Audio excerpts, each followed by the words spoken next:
Oi, gente. É, aguardar a doutora Ana entrar de novo. Desculpa, caiu aqui. Eu tenho uma filha de 3 anos que desligou o modem.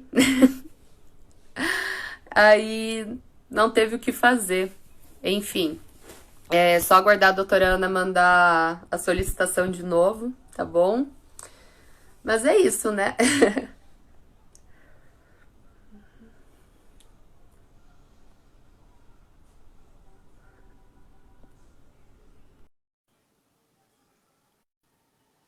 Acho que agora deu. Só aguardando.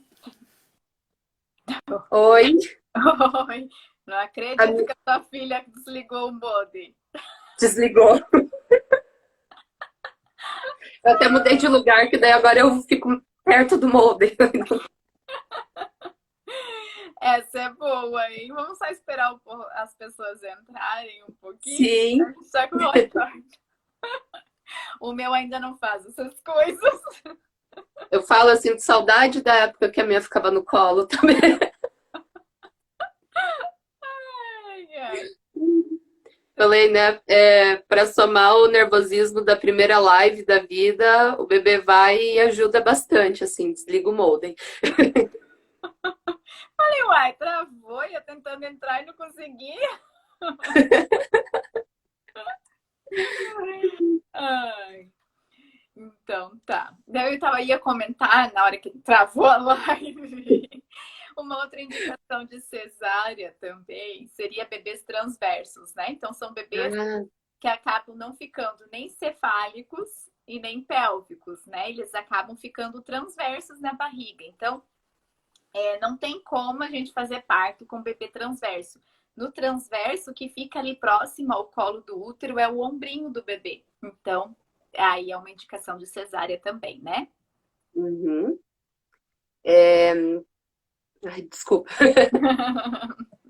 Antes a Charlize tinha mandado sobre a intervenção, pedindo para você falar um pouco dos riscos de ficar mandando fazer força, né? Que também é não uma intervenção, né? Tá. Aí me falaram, só antes de falar da intervenção, o prolapso de cordão também Ah, é é. indicação de cesárea, tá? Então, o prolapso de cordão acontece quando o cordão umbilical ele acaba saindo na frente da cabeça, né? Então, às vezes, muitas vezes associado com procedimentos inadequados, né? Então, por exemplo, um bebê ainda muito alto que se resolve romper bolsa, talvez para acelerar o trabalho de parto, né? Então, isso faz com que, como a cabeça ainda não chegou no canal de parto, esse cordão vem com o líquido, acaba passando pela cabeça e fica na frente da cabecinha, tá? Por que, que é uma indicação de trabalho de cesárea? Porque você tem a compressão, então o polo cefálico, conforme ele vai entrando no canal de parto, ele acaba comprimindo o cordão, fazendo com que esse bebê tenha menos oxigenação e leve a um sofrimento, até um óbito, né? Então, é uma indicação de cesárea, normalmente uma cesárea de emergência, em quem diagnostica o prolapso de cordão passa a cesárea inteira, segurando a cabecinha para cima, né? Justamente para ele não acabar comprimindo o cordão ali durante a cesárea, tá? Sim, Aí a Charlize perguntou sobre a questão de força, né? isso, é. Que é o que a gente chama de conduzir, então, um período expulsivo. A condução do período expulsivo não é uma prática bacana, né? Então, não é uma prática legal você conduzir os puxos, né? Então, ai, força, força, força de cocô, como as pessoas falavam antigamente. Mas o que a gente percebe na prática é que algumas mulheres, elas precisam ser conduzidas durante o período expulsivo. Não é pedir para ela fazer força, mas orientar. É agora que você precisa, né? Então, algumas mulheres sentem essa necessidade, porque assim, principalmente quando o bebê começa a coroar, né? É aquela sensação de queimor o tempo inteiro ali embaixo, né? Então, as mulheres, muitas vezes, elas perdem a percepção. Agora é hora de fazer força. Eu sinto vontade de fazer força que o bebê está lá embaixo, mas eu não tenho contração. O que, que eu faço?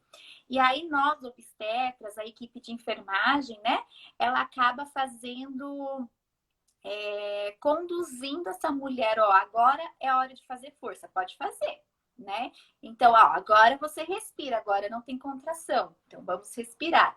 Então, essa forma de conduzir o período expulsivo é legal, mas não aquela, ai, faz força, força, força, força, força, isso não é bacana de ser feito.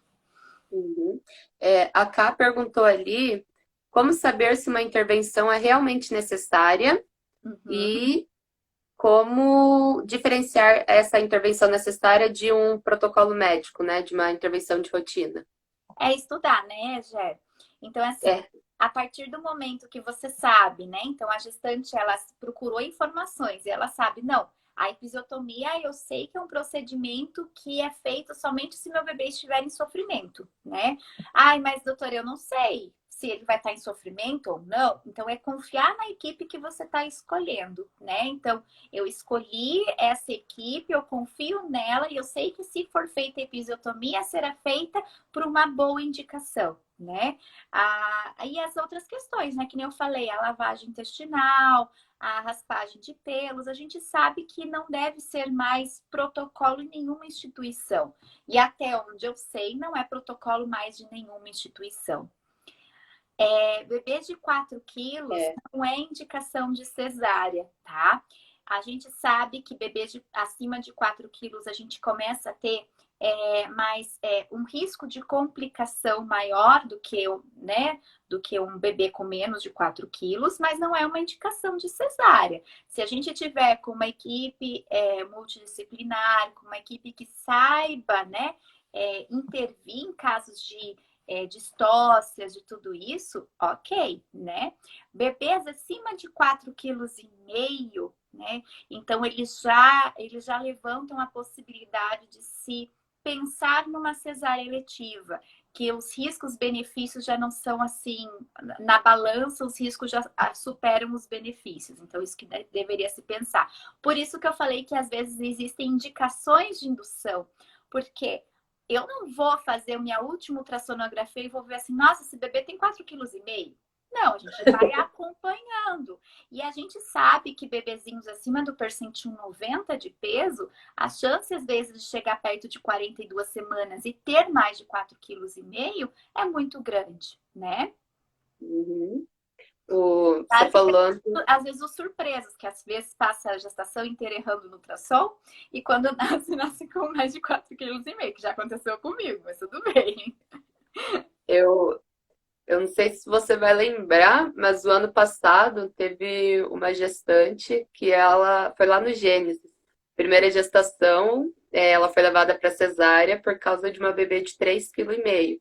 Aí na segunda ela queria o parto, foi você que acompanhou ainda, só que foi no centro obstétrico, né? Então eu fiquei no parto, só esperando. Uhum. Lembrou? Sei, sei. Aí o bebê nasceu, né? Com 4, eu não lembro quanto, mas eu lembro que tinha 4 quilos e alguma coisa, assim. E daí ela olhou assim, eu lembro dela olhando e falando, viu? Não conseguia 3,5 kg, eu consegui mais de 4 quilos. Eu falei, Acho que foi 4,600 e pouquinho, não foi? Não foi esse? aham. Eu lembro. O que você falou agora, eu lembrei, assim, na hora. No começo do ano passado. Isso. Uhum. É, nossa, eu me perdi um pouco. Quem tiver Então, dúvidas aí, vai mandando que a gente vai é respondendo. uma questão, assim, bem legal ali que você tinha falado sobre a importância de estar estudando, né? Uhum. Porque eu conheço mulheres, assim, que elas têm medo, por exemplo, do cocô no parto. Então, elas têm medo de não receber uma lavagem. E daí até explicar, desconstruir, porque está muito no inconsciente coletivo isso, né? De precisar de tudo isso. A Camila mandou ali sobre cesárea anterior, né? Sobre poder parir. E a Ana Silva mandou se a mãe pode escolher o parto cesariano. Acho que você tinha Assim, falado, né? na verdade é que assim, é aquela velha história. Eu não sei, eu não sou plantonista, então eu não sei até que ponto que está a questão de escolher cesárea ou parto normal num plantão SUS, por exemplo, né? Então eu não sei até que ponto que está essa autonomia da gestante. Eu super apoio a decisão da gestante escolher a via de parto que seja cesariana, né? Ou eletiva, ou planejada, desde que ela saiba, né? Por que ela está escolhendo essa via de parto? Ah, eu tenho medo do parto normal, eu tenho receio, eu sei que é benéfico para o meu filho, eu sei de tudo isso e eu ainda quero a cesariana. Ok. Né? Então, não tem mais, vamos tentar convencer essa gestante. Não, ela quer e ela quer Sim. ser assim, tá? Então, eu não sei como que está sendo a questão de escolher isso no SUS, né? No convênio, no particular, isso já é uma realidade há muito tempo. Quem escolhe é a gestante, né? É, porque eu acho que assim, é igual você tinha falado antes, né? Antes de cair, que é importante a mulher saber os benefícios. Ela sabendo tudo, não tendo sido enganada, né? Igual você falou que o problema é os profissionais que criam medo, né? Então Uhum. não tem, é a opção dela também, né? Isso é humanizar. A Ana Clara está perguntando ali sobre streptococos positivos, a indicação, sempre internar e receber antibiótico. Aí vai na conduta de cada obstetra realmente, né? Os pediatras normalmente orientam que na cultura positiva de streptococo, sim, ela precisa receber antibiótico, tá? E vai muito da conversa minha com a paciente. A gente explica quais são os riscos de transmissão, porque o grande problema do streptococo positivo é a infecção neonatal, que quando acontece é muito grave. Então, eu falo assim, decisão consciente. Normalmente, quando eu explico para a paciente, olha, é legal fazer o antibiótico, porque por mais que a gente saiba que o risco de infecção neonatal é baixo, mas é um risco, né? E normalmente, depois que a gente explica sobre os riscos, apesar de baixos que existem, que muitas vezes esse bebê vai ser submetido a punções para saber com o hemograma se tem infecção, se não tem infecção, a grande maioria das gestantes optam realmente por internar e fazer o antibiótico dentro do trabalho de parto, né? A Gabriela fez uma pergunta sobre as tentantes, né? Ela quer saber se é necessário suplementos, exames antes da gravidez, como que funciona? E se você acompanha. Tá, a Gi antes perguntou comentou, né, a respeito do projeto de lei. A gente sabe que existe o projeto de lei para que a gestante ela possa optar pela via de parto que ela quer, né? Em São Paulo, eu sei que já acontece. No Paraná teve esse projeto de lei, mas eu não sei até que ponto que ele está sendo colocado em prática, né? E se realmente ele tá tramitando, como que está acontecendo, eu não saberia dizer. E com questão do pré-natal, então, para a gente participar assim a gente consegue acompanhar todo o pré-natal, então é sempre importante a gestante ela procurar o médico que vai fazer o teu parto, porque existe uma relação de confiança com esse médico, então a gente consegue passar o que eu penso ou o que o outro obstetra pensa, o que a gestante quer, e eu sempre falo que se a gestante ela demonstra que realmente ela quer, que o sonho dela é esse, a gente vai abraçar juntas esse sonho e nós vamos até o final, né? Mas para isso a gente precisa do pré-natal, né? Então, o pré-natal ele é muito mais do que ver exame, do que olhar ultrassonografia, do que medir barriga, e aos pouquinhos criando esse vínculo entre gestante e profissional de saúde, né? E o que a gente precisa durante o pré-natal, ela perguntou até de vitaminas, tudo. Existe sim a indicação de suplementação vitamínica durante o pré-natal, tá? Eu sempre falo assim, eu usei? Não, tá? Então, assim, eu não usei, porque a gente sabe que a suplementação vitamínica a gente acaba dando no consultório, porque eu não sei o que a Jéssica come em casa, eu não sei qual que é a alimentação dela, eu não sei se ela faz ingesta de peixe em quantidade suficiente para repor ômega 3. Eu não sei se você faz quantidade, você come carne, eu não sei se seu café é baseado em bolacha. Então, quanto profissional, eu não sei o que cada gestante está fazendo uso, né? Então, a gente acaba suplementando todas por conta disso, né?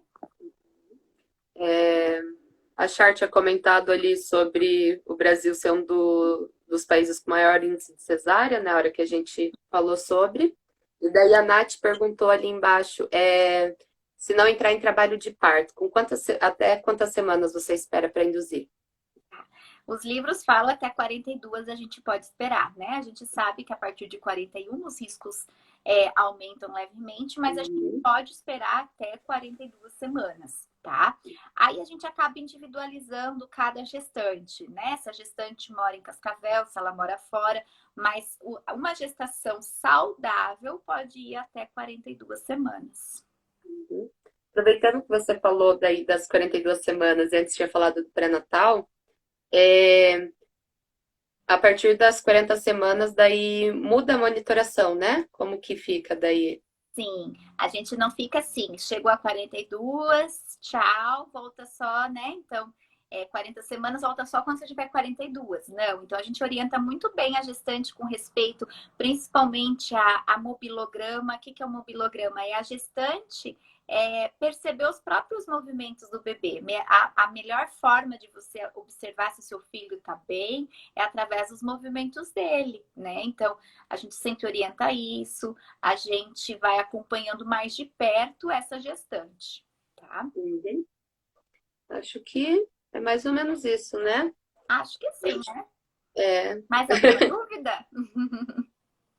eu acho que não. Deixa eu ver, a gente falou sobre o parto humanizado, falamos sobre as indicações de cesárea, as intervenções, o que é violência obstétrica.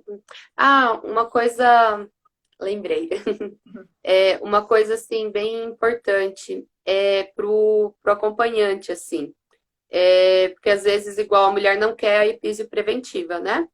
Como o acompanhante pode se posicionar, às vezes, porque ela vai estar na Partolândia, ela não vai conseguir falar, né?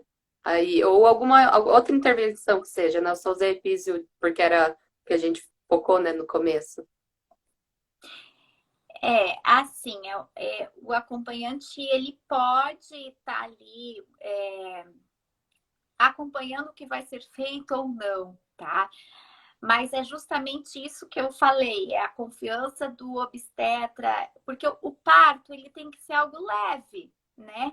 Se o acompanhante ele precisar intervir que não quer uma episiotomia, é porque não existe Já não é. confiança entre aquela família com o profissional que está te acompanhando. Então, isso que eu falo que não é legal. A gente tem que ter essa relação de confiança. Por exemplo, todas as episiotomias que eu já fiz, que foram pouquíssimas, as pacientes super entenderam no final por que eu fiz episiotomia. Então, assim, Sim. porque existe uma confiança, né? E isso não se consegue em uma consulta de pré-natal, né? Se consegue em todo o pré-natal. São 9 meses para que essa gestante ela possa se preparar, para que ela possa se informar, para que ela possa perguntar. E eu sempre falo assim, sabe aquela velha história? No final a gente conversa sobre parto? Não tá certo. Parto a gente conversa desde a primeira consulta de pré-natal. O parto é o momento mais esperado daquela família durante os 9 meses. É claro que existe a ansiedade de se ver o bebê, existe a ansiedade de se fazer o morfológico, existe tudo isso. Mas o momento mais esperado daquele casal é o parto. Então a gente precisa falar sobre parto na primeira consulta. Eu não sei o que eu quero de parto. Ótimo, tá? Mas você vai pensar durante todo o teu pré-natal. Nós não vamos chegar com 8, 9 meses e falar, e agora? O que você quer? Não é assim, né? Então, e isso vai trazendo a confiança que as pessoas querem, né? Que as pessoas precisam. Acho muito legal isso que você falou, porque entra, né, doutora, dentro daquilo assim de olha, se eu tô bem com você, eu sei que você vai fazer. Se eu confio em ti, tu vai fazer o melhor pra mim, senão não. É bem legal. A Ana Silva perguntou ali: meu maior medo é defecar na hora do parto. Nunca ouvi falar que isso já aconteceu. Queria saber mais sobre isso. É que assim, para você, Ana, talvez seja algo muito novo, né? Porque você nunca, não sei se você tem filhos ou não tem filhos, mas muitas vezes você nunca viveu a experiência de um parto normal. Para nós profissionais, isso é muito comum, é muito fácil de acontecer. Por isso que a lavagem intestinal, ela já não é mais feita, porque a gente sabe que isso não muda. Então, muitas vezes a paciente, ela fazia a lavagem intestinal e ela continuava defecando durante o trabalho de parto. Então, o defecar durante o trabalho de parto é algo que acontece, que é normal, que é fisiológico. Por quê? Porque o bebezinho, ele tá passando por ali, ele precisa arrumar espaço para passar. Então, se tiver fezes ali na região do reto, ela vai ser eliminada. E para nós profissionais, quando a gente vê que a paciente ela está nessa fase do trabalho de parto, a gente fica feliz, porque a gente sabe que ela está chegando no final do trabalho de parto, né? Porque nenhuma paciente faz cocô ali na hora do trabalho de parto se ela tiver no início. É sempre no final, né? Então, não tenha medo disso, porque para nós é muito tranquilo, porque realmente, olha, acho que de umas 90% das pacientes, né, fazem Sim. até mais. Então, Eu, é super, super normal, tá? eu lembro que no meu parto mesmo, um dos meus medos, né? Tipo, meu Deus, eu vou fazer cocô na frente das pessoas. E agora? E daí, um momento, eu lembro que eu olhei pra Rene, acho que eu vou fazer cocô. E ela super feliz. Que bom, meu amor, vamos fazer, que legal. Ó, ela ali falando. E eu, tipo, meu Deus, essa mulher gosta de cocô. Aí hoje em dia eu entendo, assim, tipo, nossa, eu fico super feliz quando eu vejo. É a E é cara, normal, é fisiológico. é a cara dela falar. Então, eu vou falar a mesma coisa que ela sempre usa para explicar para a gestante. É igual a pasta de dente. No final, a gente sempre tem que dar uma roladinha. Então, é a mesma coisa, né? E uma espremidinha. Frases da Reni. Super. Então, assim, Jéssica, o que eu acho assim que é muito importante é deixar de mensagem mesmo, né? É assim, é que eu sempre falo, é se informar, é justamente isso, é participar de conversas, trocas de experiências, né? Então, é conversar sobre o assunto, analisar quais são os seus medos e ir atrás de resolver qual que é o meu medo. Ah, o meu medo é de fazer cocô na hora do parto, né? Então, ó, isso eu já mostrei que não tem problema, que a grande maioria das pessoas fazem. Não, o meu medo é da laceração, mas quantas mulheres ficaram com problemas depois de ter um parto normal ou ter laceração, né? Qual que é o risco? Mas quais são as vantagens, né? Então, tudo isso, quando a gente vai se informando, conhecendo, fica muito mais tranquilo de você passar tanto por uma cesárea quanto por um parto normal, né? Então, a informação é tudo. Então, e escolher bem a equipe, escolher bem as pessoas que vão estar com você naquele momento, né? Não só a equipe, aonde você vai ter o parto, tá? Não adianta eu falar assim, eu gosto de tal hospital. Eu gosto, realmente, eu tenho minha preferência, mas se a gestante chegar lá e não foi bem acolhida, né? Então a gestante ela tem que fazer o parto onde ela é bem acolhida, né? É bem isso, né? O parto é o momento em que eu sempre brinco de falar, assim, a gente se preparou todas as 40, 38, 42 semanas para isso, né? Então, a gente está morrendo ali, renascendo, né? É o momento que a gente vai encontrar o grande amor da nossa vida. Então, tem que ser um momento que a gente lembre assim, tipo, nossa, o meu parto foi isso, eu viveria de novo, né? Independente da via como foi, né? Tem que ser da melhor forma. Até E agora eu fiz um cartãozinho para minhas mãezinhas, né? E a frase que eu achei assim que é realmente isso. Fazer cesárea ou fazer parto não nos torna mais mães ou menos mães, né? Então, eu fiz cesárea, eu sou mãe de cesárea e nem por isso eu sou menos mãe do Rafael do que alguém que fez parto, né? eu fiz os dois. E você é mãe dos E dois iguais. igual. E, inclusive, o meu primeiro parto, né, que foi a cesárea, foi justamente por falta de informação, né? Uhum. E depois também mudou, né? E não tem nenhum. Uhum. Era o melhor para mim naquela época. Sim, bem isso. Não tenha É, medo, Ana, também de gritar. Pode gritar, a gente também grita. está super acostumada. E ignora. Ela falou assim, se alguém tratar mal, ignora, entra no seu mundo, assim. Mas é o que a doutora Ana falou. Escolha uma equipe que você olha e fala assim, essas pessoas vão me tratar com amor. E se joga. Bem isso. É, a gente passou um pouquinho da hora, né? Porque caiu antes. Então, quer finalizar? Quer falar mais alguma coisa? Acho que é isso. Acho que eu já falei demais. Então tá. Então é isso. Gratidão, doutora. Imagina, Gratidão do obrigada. pessoal Obrigada que pelo acompanhou. convite para falar de novo sobre humanização. Assunto quase não gosta de falar, né? Não. É, é isso, então, né? Gratidão, galera. Daqui a pouco, às 17 horas, tem uma live com as meninas da equipe Manjedora e a Nath, né? Então, continuem com a gente. Estaremos a semana inteira aí, né? Com vários convidados maravilhosos, assim. E acho que é isso. Muito obrigada. Obrigada. Tchau, tchau. Beijo, Zé. Beijo.